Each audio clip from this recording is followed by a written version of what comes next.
that of drenching him with water, is, as usual, a rain charm. 3. Thus far the representatives of the corn spirit have generally been the man or woman who cuts, binds, or threshes the last corn. We now come to the cases in which the corn spirit is represented either by a stranger passing the harvest field, as in the Lityerses tale, or by a visitor entering it for the first time. All over Germany it is customary for the reapers or threshers to lay hold of passing strangers, and bind them with a rope made of cornstalks, till they pay a forfeit; and when the farmer himself or one of his guests enters the field or the threshing floor for the first time, he is treated in the same way. Sometimes the rope is only tied round his arm, or his feet, or his neck, but sometimes he is regularly swathed in corn. Thus at Solør in Norway whoever enters the field, be he the master or a stranger, is tied up in a sheaf and must pay a ransom. In the neighbourhood of Soest, when the farmer visits the flax pullers for the first time, he is completely enveloped in flax. Passers by are also surrounded by the women, tied up in flax and compelled to stand brandy. At Nördlingen strangers are caught with straw ropes and tied up in a sheaf until they pay a forfeit.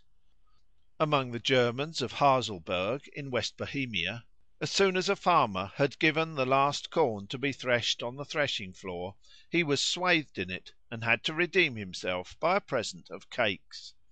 In the canton of Putange in Normandy, a pretence of tying up the owner of the land in the last sheaf of wheat is still practised, or at least was still practised some quarter of a century ago.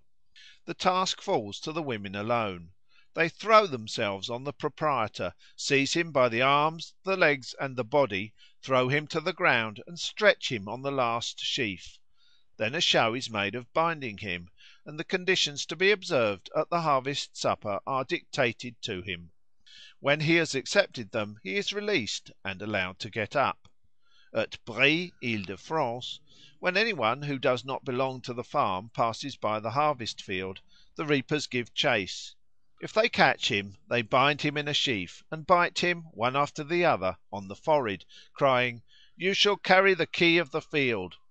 To have the key is an expression used by harvesters elsewhere in the sense of to cut or bind or thresh the last sheaf.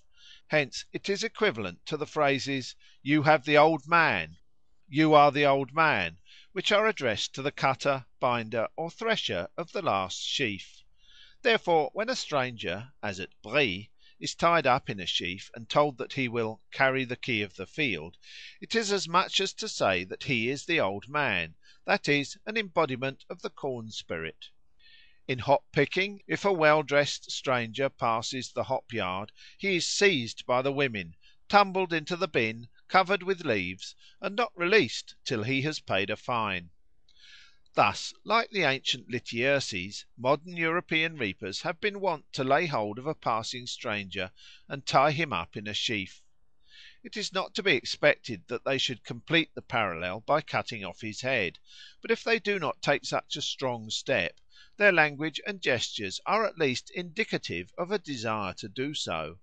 For instance, in Mecklenburg, on the first day of reaping, if the master or mistress or a stranger enters the field, or merely passes by it, all the mowers face towards him, and sharpen their scythes, clashing their whetstones against them in unison, as if they were making ready to mow. Then the woman who leads the mowers steps up to him and ties a band round his left arm. He must ransom himself by payment of a forfeit. Near Ratzeburg, when the master or other person of mark enters the field or passes by it, all the harvesters stop work and march towards him in a body, the men with their scythes in front. On meeting him they form up in line, men and women. The men stick the poles of their scythes in the ground, as they do in whetting them. Then they take off their caps and hang them on the scythes, while their leader stands forward and makes a speech. When he has done, they all whet their scythes in measured time very loudly, after which they put on their caps.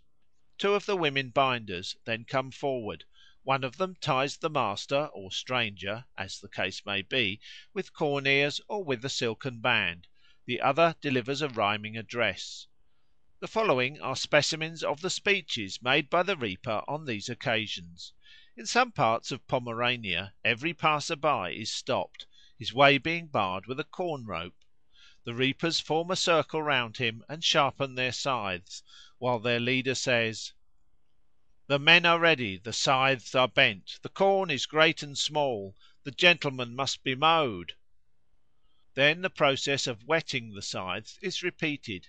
At Ramin, in the district of Stettin, the stranger, standing encircled by the reapers, is thus addressed: "We'll stroke the gentleman with our naked sword, wherewith we shear meadows and fields.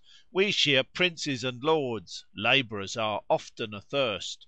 If the gentleman will stand beer and brandy, the joke will soon be over; but if our prayer he does not like, a sword has a right to strike." On the threshing floor strangers are also regarded as embodiments of the corn spirit, and are treated accordingly.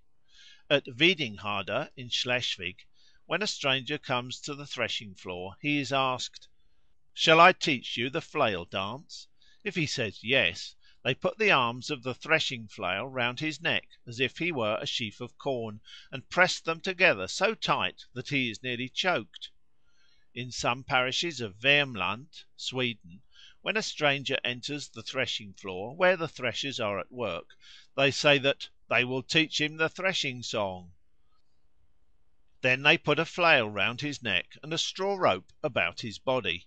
Also, as we have seen, if a stranger woman enters the threshing floor, the threshers put a flail round her body and a wreath of corn stalks round her neck, and call out, "See the Corn woman! See! That is how the Corn maiden looks." Thus in these harvest customs of modern Europe the person who cuts, binds, or threshes the last corn is treated as an embodiment of the corn spirit by being wrapt up in sheaves, killed in mimicry by agricultural implements, and thrown into the water. These coincidences with the Lityerses story seem to prove that the latter is a genuine description of an old Phrygian harvest custom. But since in the modern parallels the killing of the personal representative of the corn spirit is necessarily omitted, or at most enacted only in mimicry, it is desirable to show that in rude society human beings have been commonly killed as an agricultural ceremony to promote the fertility of the fields. The following examples will make this plain. Chapter 47a.